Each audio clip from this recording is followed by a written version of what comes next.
ఆదిలాబాద్ జిల్లా కేంద్రంలోని డిఎంహెచ్ఓ కార్యాలయంలో జర్నలిస్టుల కోసం ప్రత్యేకంగా ఏర్పాటు చేసిన కంటి వెలుగు శిబిరానికి మంచి స్పందన వచ్చింది. ప్రింట్ అండ్ ఎలక్ట్రానిక్ మీడియా జర్నలిస్టులు, సిబ్బంది, వారి కుటుంబ సభ్యులు శిబిరానికి వెళ్లి కంటి పరీక్షలు చేయించుకున్నారు. వైద్యులు పరీక్షించి అవసరమైన వారికి కంటి అద్దాలను అందజేశారు. కంటి సమస్యలు తలెత్తకుండా తగు సూచనలు చేశారు.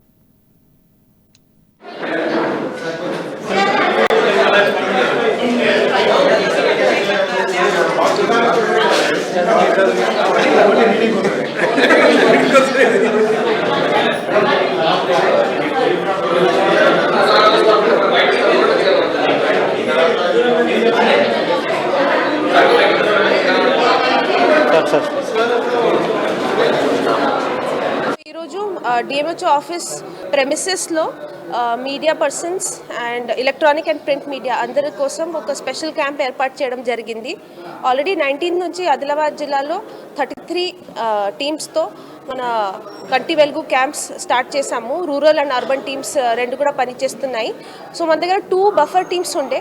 ఈ 2 బఫర్ టీమ్స్ మేము స్పెషల్ క్యాంప్స్ కోసం యూజ్ చేస్తున్నాము. ఫస్ట్ కలెక్టరేట్లో చేసాము, తర్వాత బటాలియన్లో 32nd బటాలియన్లో కూడా చేసాము. ఇది 3rd special camp for media members ఏర్పాటు చేసాము. I hope not only 33 camps but ఇవి స్పెషల్ క్యాంప్స్తో కూడా ఎక్కువ అవుట్ రీచ్ చేస్తూ ఆదిలాబాద్ జిల్లాలో ఉన్న అందరు మెంబర్స్